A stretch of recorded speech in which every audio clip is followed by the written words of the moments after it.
Hello? Hello? Is this thing on? Oh, this is Connery, Sean Connery, and I'm listening to The Don and Brian Show, live from Glasgow, Scotland. No, I'm just kidding. It's not in Glasgow. I don't really know where it is. I can't remember. Previously on an episode of The Don and Brian Show, Brian and I were discussing music, a topic close to our hearts. We began with the letter A, and we ended up at the letter E. So the next letter of the alphabet would be F. That's to you, Brian.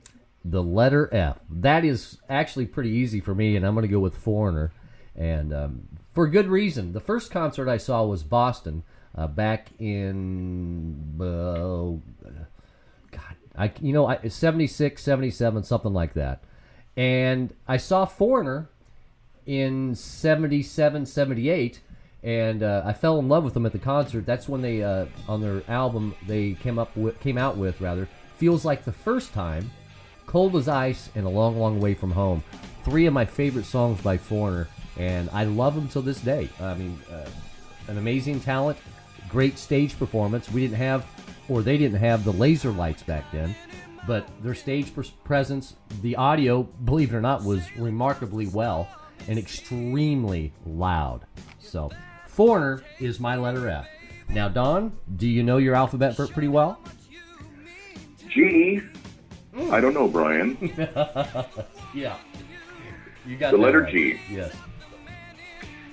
So many bands with the letter G, but the one that is dearest to my heart, Genesis. Absolutely. And again, literally hundreds of songs, because I've listened to them for 4 decades. But the one that comes to mind right off, back in 1980, I was dating a girl. And she wasn't entirely faithful all the time. Anyway, I remember trying to call her, and she wasn't answering the phone, so I drove past her house. And as I drove past, some guy was leaving. Ruh-roh. The song Misunderstanding by Genesis is virtually word for word what happened to me that night. So that song, every time I hear that song, 37 years later, Misunderstanding that is the song that really sticks in my mind when I say Genesis. Next letter of the alphabet, H. H. Again, I could pick out a couple of groups, but one that really stands to mind for me is Heart. Ann and Nancy Hart, I mean, they, even to this day, they continue to tour, do private venues, but they're touring around the clock for the most part. I like Heart because back in 77 to 79, and you're very familiar with this song as well, it was Barracuda. Yep. Love me some Barracuda. But even one that's even closer to both of our hearts is Dog and Butterfly. Oh, you had to go there. We had to go there. and that was in 78, I believe, when Dog and Butterfly, or 78, 79. Right, but the song applies to an incident in, say, I think it was 87. Yeah, it was. We'd known each other about 5 or 6 years, or 4 or 5 years. I had a dog named Spanky, and I lived at the apartments on Ridge Road. Don lived right down the street, and we was in my second floor apartment and had my dog named Spanky in my hands, in my arms, whatever. And I don't know why I did it, but I just threw him up in the air and caught him. Well, we were listening to the song Dog and Butterfly on your stereo. Yeah. And I threw him up in the air, and I said, Dog and Butterfly, and I threw him up in the air. As silly as it sounds today, it's a I had to be there moment, because it was pretty funny. Oh, I can picture it. And that was the most amazing dog. He could run around. He was like a rat terrier. Oh, and yeah. He could run around the yard with a basketball until he got it up on his nose and he balanced it. I've never seen a dog like that before, except in a circus. Unfortunately, what happened to Spanky, Brian? Well, at the time, my girlfriend and I'm not going to mention any names, but I don't remember where we went, but we went out of town for a couple of days, and we asked her mother to watch Spanky. And she said no problem because they had a nice big fenced-in backyard. The day we left, she gave him away. And when we returned to retrieve him, she says, "You don't need a dog. I gave him away." And I was heartbroken and very I upset. wanted to beat her. I wanted to beat her up. I was so mad. Like, oh my God. But anyway, I go with Heart. And it just so many songs, the longevity of their career, continuing to go. But Heart. Dog and Butterfly will always belong to Spanky. Absolutely. Well, that's the letter H. And Don, the letter I is yours. I Blossom. All right.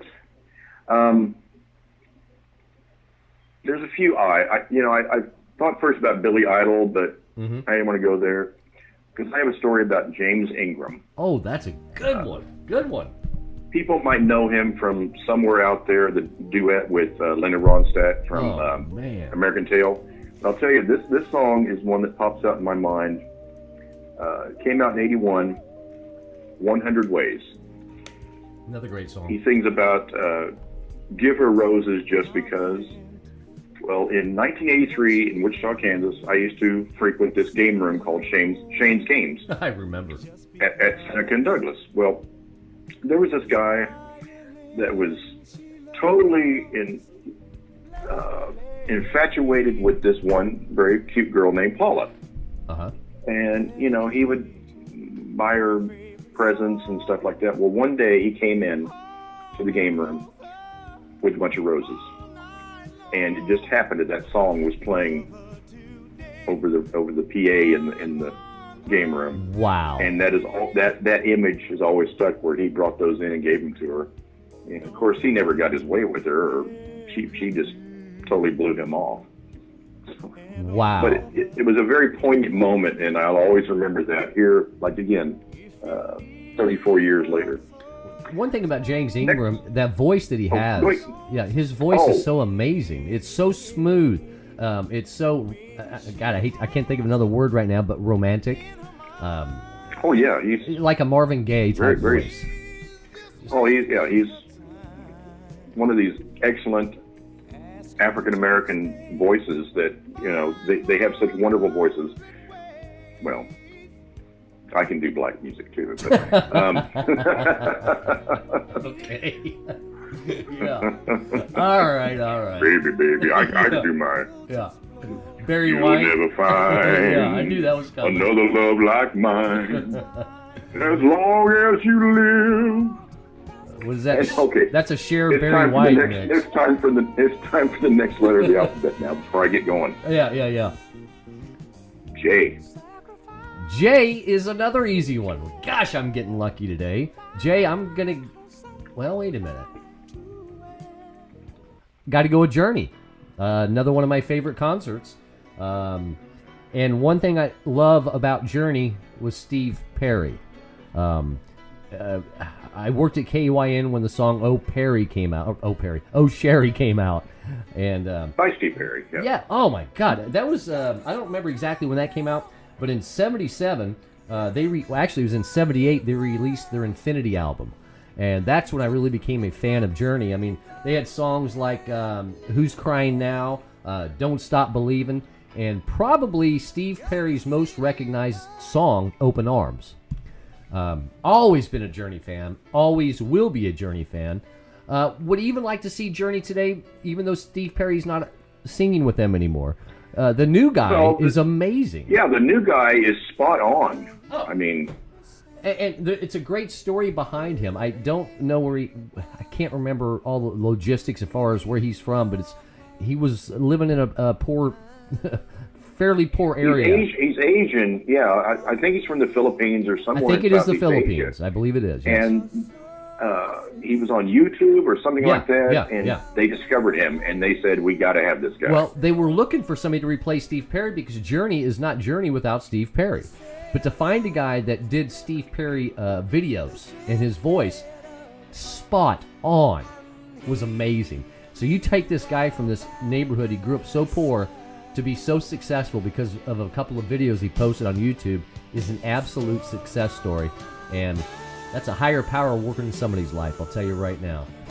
And I would pay to see Journey today with that guy. I'd like to see Steve Perry, but I'd be just as happy to see him with the new guy. So Maybe they could have a sing-off, and okay, yeah, or like the old To Tell the Truth show. I'm Steve Perry. No, I'm Steve. I'm Steve Perry now. Yeah. Yeah, who's crying now? Well, Steve Perry was supposed to regroup with Journey on this last concert they were going to do, and his agent said that's not a good idea, so he backed out just a couple of days prior to Steve Perry actually singing with Journey. And I mean, I don't know for what reasons, legal or whatever. Sounds like money issues. Probably more so, but I'm just glad I got to see Journey as they were back in the late '70s because they were fantastic. Oh, Fantastic. they were filling stadiums. Absolutely. Absolutely. Okay. Later on, I'm sure we'll touch on Styx, which was another one of that era that could fill 100,000 seats. Man, I never got to see them. Gosh, I Well, wanted to see them. You saw a lot more concerts than I did. But I've been to quite a few. I do remember when they came to Wichita in '84, because people were going crazy for tickets. Well, that was a KUYN concert. In '84. Absolutely, yeah. I do have a ticket saved for me to go with a couple of friends up to Salina, Kansas, on July the 1st to see Toto. And we have floor seats 7 rows back, and pretty doggone excited about that. And they weren't cheap. They weren't cheap at all. Well, I'm sure we'll touch on Toto later in the alphabet. Probably right after Styx. You think? Yeah, I think so. Yeah. Don and I discussed that, once we go through the alphabet, we're going to do it again, and probably again and again, because there's so many fantastic groups, even today, that we could fill probably several slots in the A all the way to the Z. Come on, Led Zeppelin. Granted, we may struggle when you throw me a curveball with some crazy letter. Throw Y at me. Yes. No, yes. That's my band. Not much of a curve there, was it? I stumped myself because wait a minute, that's an How easy about one. X? How about X? Oh, You give me letter X. I get the letter X, but I'm not saying it now. You save it. I'm going to save it until we actually get to the letter X. I am going to throw it at you. I'm going to make sure that X comes to you. When it comes to that time, because I already got it. Okay. I already got it. I want our listeners to know that there's no prior research going on here. So it's just us pulling stuff off the top of our head for the most part. And it's just like what our podcast is titled. It's basically our conversations about nothing but everything in general. We never know where we're going to start or end. But we did decide that, hey, let's do music and start alphabetically. Because that appeals, that appeals to everybody, and we everybody has their own story, and we have a ton of stories, so we wanted to share them with you.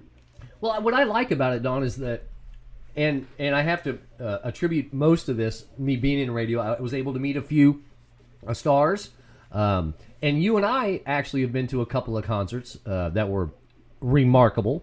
Richard Marx, Oh, that was golly, free concert. And the price was right too. Yeah. Man, couldn't ask for a better treat. But my experience in radio, I was able not only to hear all kinds of brand new music before it was released to the public, but to meet a few of these stars. But unfortunately, being kind of the newbie I was at KUYN,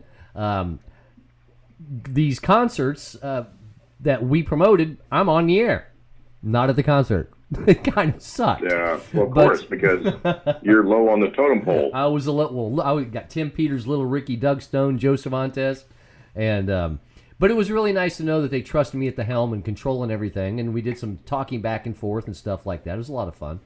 But Don's able to remember things. He has what's called total recall, folks, and I'm not talking about Schwarzenegger, which he does a very good impersonation. And as a matter of fact, I think he may be one of our guests here in a few days.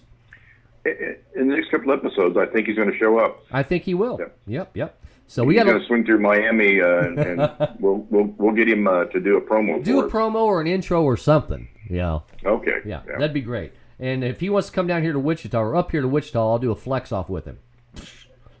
Bam. Bam.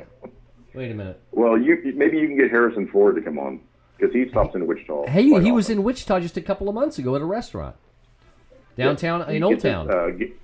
He gets his airplane service there. That's right. Yep. Anyway, it's been a great episode, Don. And guess what? Hold on. Let me grab. I have to bend over here to get my paper. We have gone from letter A, ABBA, all the way down to the letter J, which is Journey. So next episode, we're going to be with the letter K. Well, I think it's obvious what we're going to go with Lord. on that one. And that's on you. Golly. Oh, yay. Well, L's an easy one for me. Oh, okay. Well, Yeah. K. Yeah. Well, just as a preview, folks, it's going to be a band that is named for the state I was born in. Ah, yes. I Blossom. It's going to be a lot of fun. We appreciate all our listeners, the people that are following and liking our page. We're trying to keep these music podcasts down below 20 minutes. Right now we're at about 16 minutes, so it's time to call it quits. And we'll start working on our next production here really soon. Don, you want to take us out? We will let you know when the next one's available. Generally, they're on Saturdays, so the Saturday after that you heard this one, there'll be another one. And here's our outro. This has been another episode of The Don and Brian Show. Copyright 2017, The Don and Brian Show. Please check our Facebook page at facebook.com/The Don and Brian Show for the time and date of the next episode. Email us at email@thedonandbrianshow.com. Twitter @DonandBrianShow. And once again, thank you for listening. Relax. You've been erased.